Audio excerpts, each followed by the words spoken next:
Hi, and welcome back to the High Impact Flicks channel. Before we get started, remember, America's largest landowner, Gil Kermit the Frog Final Solution Bates, wants you to know that he's going to make a crap ton of money on his artificial meat companies. Stay tuned because we got a whole lot more for you coming up. And, I've been pleased that the interest level in climate has gone up pretty dramatically over the last 2 or 3 years. It was about 10 years ago, I had some professors come to me 4 or 5 times a year and bring other experts so I could learn, okay, how good are the models? What are the negative effects? What is the uncertainty? What are the positive feedback cycles? And so I've been on this learning curve, and that's the whole reason I started this nuclear power company called TerraPower was not to make money, and I've avoided that. But although the artificial meat companies I put money into, I'm going to make more from those than I lost in the other ones. But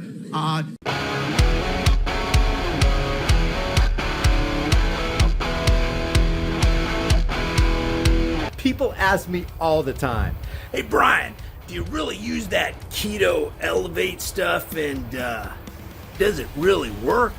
the answer is yes and yes. Never in my entire life have I lost body fat so quickly. Not even in my prime at 25, which is over 25 years ago. I'm approaching 54 this year.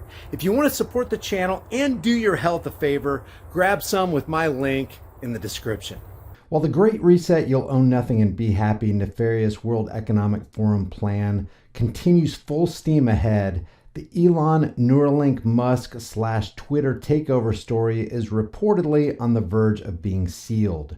Twitter may announce it has accepted Musk's offer later on Monday, once its board has met to recommend the transaction to Twitter shareholders, and that's according to fake stream Reuters.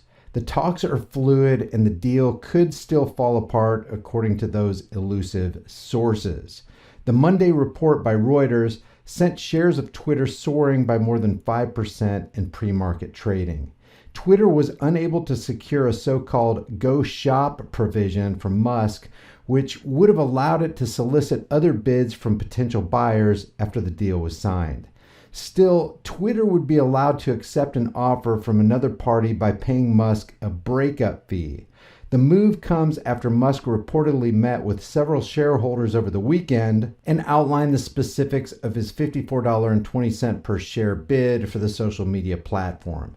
According to the report, Musk's outreach forced the company's board of directors to seriously consider the Tesla CEO's $43 billion takeover bid. And a lot of people see this as Musk championing the cause of free speech on the Twitter platform. Many Twitter shareholders reached out to the company over the weekend after Musk outlined a detailed financing plan for his bid on Thursday and urged it not to let the opportunity for a deal slip away. Twitter's board is concerned that its negotiating position would be weakened if they defy their investors in the event Musk presents an attractive tender offer. Musk's insistence that his bid for Twitter is his best and final has emerged as a hurdle in the deal negotiations. Twitter's board is reportedly in talks with Musk in order to get more details on his bid and to see whether there's wiggle room to negotiate more favorable terms for the company.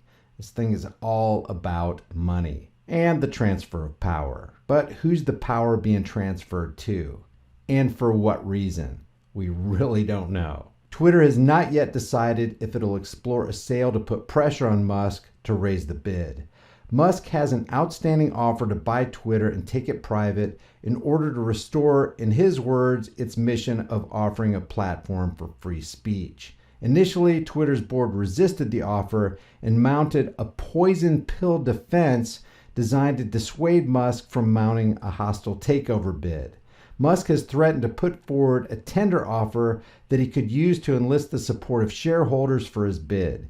It's a key factor that prompted the board of directors to seriously consider his offer.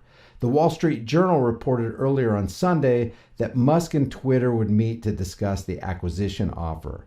The company's board is reportedly seeking information about ongoing regulatory investigations into Musk, including by the Securities and Exchange Commission. So what we got here is a news story floating the idea that it's a good idea to get a corrupt government agency like the SEC to initiate a regulatory investigation. Basically, what they're saying is, let's get an evil government agency to peer into the private affairs of an individual, that's the billionaire Elon Musk, and let's let the public know that we think that's perfectly acceptable. The projection here is off the charts. Investors have accused Musk of costing them billions by tweeting that he had secured funds to take Tesla private at $420 a share. The tweet prompted a class action lawsuit against Musk, as well as an ongoing legal battle with the Securities and Exchange Commission. That trial is expected to begin in January 2023. The SEC is also investigating whether Musk violated rules by not disclosing that he had purchased shares of Twitter while amassing his 9.2% stake earlier this month. Twitter is also looking into whether regulators in any of the major markets it operates would object to Musk owning the company. Never mind that those regulators are as corrupt as the day is long. Were Twitter to establish that a sale to Musk would be risky, it could ask for a sizable breakup fee. So the saga continues. Meanwhile, we have people breathing the same air that we do saying crap like this. A lot of anti-abortion advocates are also seemingly really into the idea of finding out their child's sex really early on. And I think this is because of this underlying cultural idea that gender confers humanity. And, if you're against people aborting fetuses, you need to construct them as fully people. And one of the mechanisms to do so is by putting gender on them. So we often call fetuses it, or we call even early babies, we often call it, babies it's crying because it's not quite gotten gender and it's not quite become a person. But a lot of conservatives who are really anti-abortion and really pro-reproduction, they're obsessed with gendering their children before they're even born. So they come into a world fully gendered because it's how to humanize them and to stop people from being able to have safe access to abortions. Gender confers humanity? Think about that for a second. A human life is a human life. It doesn't matter the sex of the innocent human being grown in the womb. Seems to me there are many practical reasons outside of curiosity that parents would want to know the gender of their child before he or she is born. Never heard of parents wanting to know the child's sex so that they can, quote, confer humanity onto them. The flaw in this kind of thinking, in my opinion, is that the bottom line, no matter the gender, is that inside that womb is a life. What kind of life is it? Is it plant life? Is it a baby panda life? Is it crocodile life? Or is it a human life? You can call it a clump of cells in a fetus all you want to, but is it human? Gender doesn't humanize the innocent being growing in the womb. Two humans contributed parts of their DNA to make another human, period. And because life is precious, and because we don't deceive ourselves with these euphemistic obstructions in order to justify snuffing out the most vulnerable among us, we can see clearly that ending such a life, of which over 65 million have been ended since Roe v. Wade, ending human life, innocent human life, is wrong. It's murder. They can use whatever justifications they want, but it'll never wipe away the truth or the brutality that's happening in the name of my body, my choice.